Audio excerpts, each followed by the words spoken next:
Hukum waris anak luar nikah. Hukum waris berdasarkan hukum perdata diperuntukkan bagi subjek hukum non-muslim.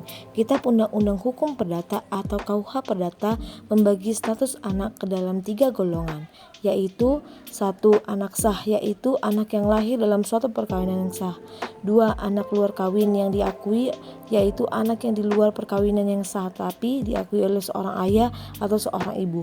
3. Anak luar kawin yang tidak diakui, yaitu anak yang lahir di luar perkawinan yang sah dan tidak diakui baik oleh ayahnya maupun oleh ibunya.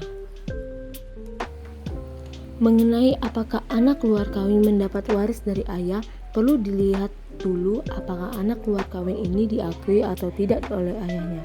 Mengenai apakah anak luar kawin mendapat waris dari ibu, pasal 43 Undang-Undang Nomor 1 Tahun 1973 tentang perkawinan atau Undang-Undang Perkawinan menyatakan bahwa anak yang dilahirkan di luar perkawinan yang sah hanya mempunyai hubungan perdata dengan ibunya dan keluarga ibunya.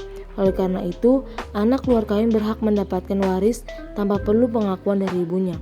Namun perlu diakui bahwa semenjak ada putusan Mahkamah Konstitusi nomor 46 garing PUU strip 8 2010 pasal 43 Undang-Undang Perkawinan telah memiliki perubahan, yaitu yang awalnya anak luar kawin hanya mempunyai hubungan perdata dengan ibu dan keluarga ibunya, tetapi juga mempunyai hubungan perdata dengan ayah dan atau keluarga ayahnya.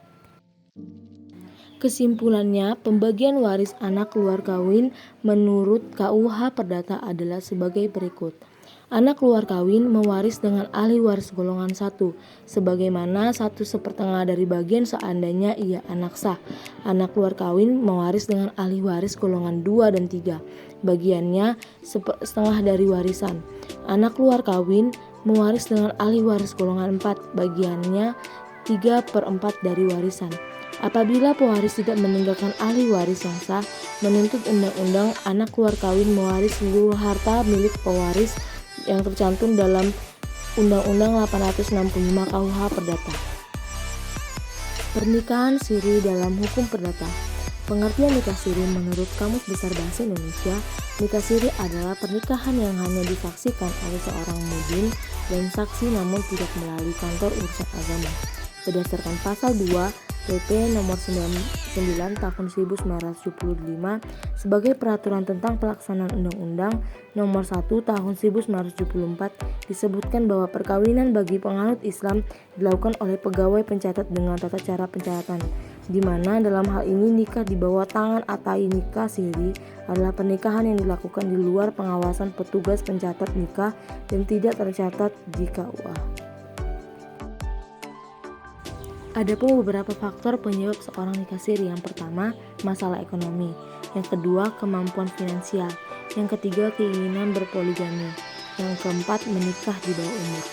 Status pada anak lahir dari kawin siri menurut pasal 43 ayat 1 Undang-Undang Perkawinan, putusan Mahkamah Konstitusi nomor 46 PUU nomor 8 2010 tanggal 17 Februari 2012 tentang pasal 43 ayat 1 Undang-Undang Perkawinan bahwa anak yang lahir di pernikahan siri disematkan statusnya dengan anak luar kawin.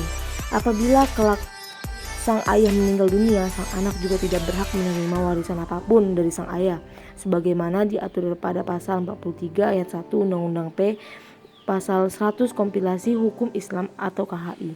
Maka dari itu, kawin siri bukan merupakan perkawinan sah sesuai pasal 2 Undang-Undang Perkawinan. Satu perkawinan dianggap sah apabila perkawinan dilakukan menurut hukum masing-masing agamanya dan kepercayaan itu, dan tiap-tiap perkawinan dicatat menurut peraturan perundang-undangan yang berlaku. Cukup sekian dan terima kasih kepada teman-teman yang telah menyaksikan video berikut. Semoga video pembelajaran ini bermanfaat.